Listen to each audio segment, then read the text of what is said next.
Macon, hey, congratulations on the Toxic Avenger. Thank you, Gig. Nice to talk to you. It's amazing since it was like 41 years since the original. I mean, and 25 years since the last Toxic Avenger. And I could tell you are such a fan, but tell us from your words to my ears, Yeah, why you love the Toxic Avenger franchise so much. it was a movie that I saw at a very uh, formative age. I was just around in between sixth and seventh grade, and my friends and I had just this was when the movie was contemporary, so late 80s, something like that. Got it on videotape, and this was right around the time when we had just gotten our hands on a video camera of our own, a VHS camera, and we were starting to learn how to make our own movies. And this movie, The Toxic Avenger, was one of the first, if not the first, that I can remember anyway, of feeling like, oh, okay, wait, this was just dudes with a camera that went out and did this with their friends in their town. Like prior to that, movies felt like Star Wars or Raiders. They were big, um, not things that you could film in your hometown. And especially not when you're just kids. And this felt like something that we could totally do, and we did. And we sort of that sense of humor, that sort of over the top, the sort of the grossness as entertainment value, that sense of humor, all that stuff, um, were very inspirational. And so when all these years later, it never occurred to me in the intervening time, like, oh, one day I'm going to make a remake. Never crossed my mind. But the studio Legendary comes around and they say that we've got the rights. Do you want to pitch to write the screenplay? It's suddenly, I was initially hesitant, but then it occurred to me that this could be like going back to seventh grade, like making those movies with my friends again, but with the sort of the machinery of a Hollywood studio behind it. And so it seemed like a just an incredible opportunity and challenge. And I went into it with that sort of attitude that if we could sort of be true to the spirit and the tone of the original, but then create some kind of a new story that would feel consistent with that vibe, but would offer something new, then maybe it would be worth doing. So that's how I approached it. Well said. Now, in the process of creating, because this is obviously a reboot, and you could shape it in any which direction you actually want. But Yeah. tell us about the new look or the new height of Toxie in this case. Well, the height was there was nothing in the script that was like Toxie's going to be shorter than usual. It was just he was a character, and I wanted a really dope actor that who's got 20 minutes at the top of the movie to engage with the audience before he goes under the makeup. And I thought Peter would be incredible for that. And if he's going to be Peter's size as a human, then the question becomes, well, how tall is he going to be as Toxie? And I guess he could arbitrarily be 6 feet tall. We know he's not going to be, CGI like 15 feet tall. So he's going to be a performer in a suit. But why would he be arbitrarily 6 feet tall? It's sort of that seemed weird to me. It seemed like cleaner that he would just be a few inches taller and he's got muscles. And I thought like, well, in the original, you got Mark Torgl. He's 5'6", 5'7", maybe. He turns into Mitch Cohen and he's what, 6 foot something. So he doesn't get 4 feet taller. He gets a few inches taller and he gets muscles. So I felt like that was canon and just sort of like the most straightforward way to do it would just be like he gets a little bit bigger than he is as Winston. And I think once people watch it for a couple of minutes, you kind of stop thinking about it and you're just connected to what the character is up to and what his situation is. And I think that's what happened. It didn't ever seem like a big deal to me necessarily. And as far as the look goes, again, we didn't want to do exactly the look of the original, which is classic and iconic, but there was things about it that I felt like we needed to carry. The mutated eye, the tutu, obviously, something with the skin color and some blisters. So we sort of incorporated the basics from that. We incorporated some of the look from the cartoon, and how he looked in some of the comic books. Um, and then we incorporated some of Peter's facial features, and we tried to come up with a version that had a kind of like a classic monster look, but was approachable, and you know, not super hideous, but you would kind of dig hanging out with them. And so that was the thinking that went into it anyway. So true. I would have a beer with him. That's right.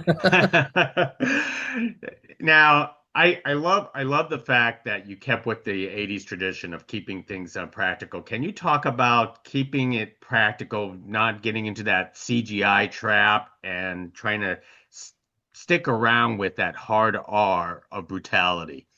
Yeah, I mean, that was one of the things that early on when I was first pitching for the job to write the script, I really didn't have a story, but I had some basic sort of, I don't know, tentpole ideas. And what you just said, that was it. I was like, look, it really is going to need to be R-rated. That's what the fans will expect. And if we're not doing something that's sort of serving the fan community, then we could just make another monster movie and not call it the Toxic Avenger. But if you're going to call it the Toxic Avenger, then you have to do right by the fans, and that means an R rating. I also just felt like the the the the texture of a performer in a suit is something that's very particular to this character, and even though we could maybe, if there was budget for it, we could do cool, interesting things with a CGI Toxie, but I just didn't think that's what people would want. I think they would want that sort of homemade feeling of a performer in a suit, so that was something I led with.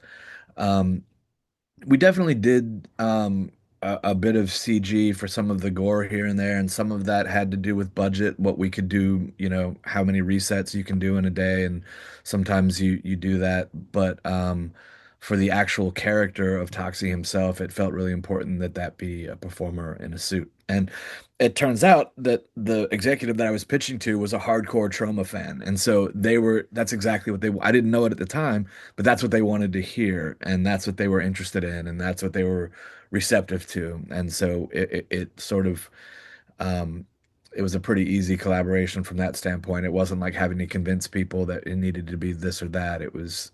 Creatively, everyone was on the same page. Very, very, very great. And and one major last thing that I want to address, it may or may not be controversial. I guess it depends on how hardcore of a Toxic Avenger fan you are. Because if people remember from the original Toxic Avenger, Toxie had a love interest with Sarah. Yeah. And of course, Sarah makes an appearance, but it's not the love interest, and you wanted to focus much more on Wade, the kid in this storyline. Can you talk about that decision of, changing that from the original?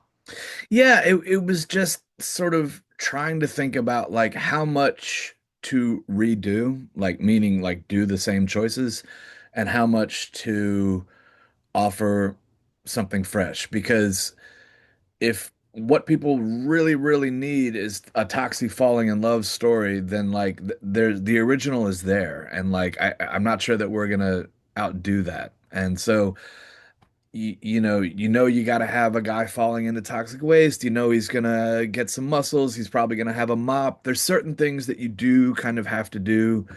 If this was a Batman story, he's got to have the horns, and you know he's got to have the cape. You got to do that stuff. But at a certain point, like what is the character up against? What are they trying to do? What are they trying to solve? If you start, I felt like if you start doing the exact same plot beats beat for beat, then people are going to feel like, why are we here in the first place? We've got the perfect original already. And so the top of the list was like, what is the emotional thing that this guy is grappling with? And if we agree that it's not going to be a romantic thing this time, which makes sense because I knew he wasn't going to be a teenager. He wasn't going to be working in a health club trying to meet girls. And so naturally, that's not necessarily going to be the thing that he's grappling with. I just went with let's make his situation more about his relationship with this foster kid character and have that be the emotional thing that he's trying to grapple with, just as a way to make it, just to give him something new to do, just to give him some new ground to walk over. Um, and once we sort of committed to that, that sort of became what it was, and I didn't miss the romantic thing because the emotional story was the father-son version in this one. And that's not meant to replace the original, it's just meant to be in addition to. So I don't know. If we Well, get to do another one, maybe he'll get a date in that one. We'll see. Well done. And real fast, Yeah. I love trauma films. If you had a pick of that you would like to see another reboot of a trauma film, what film would that be? Nukem High.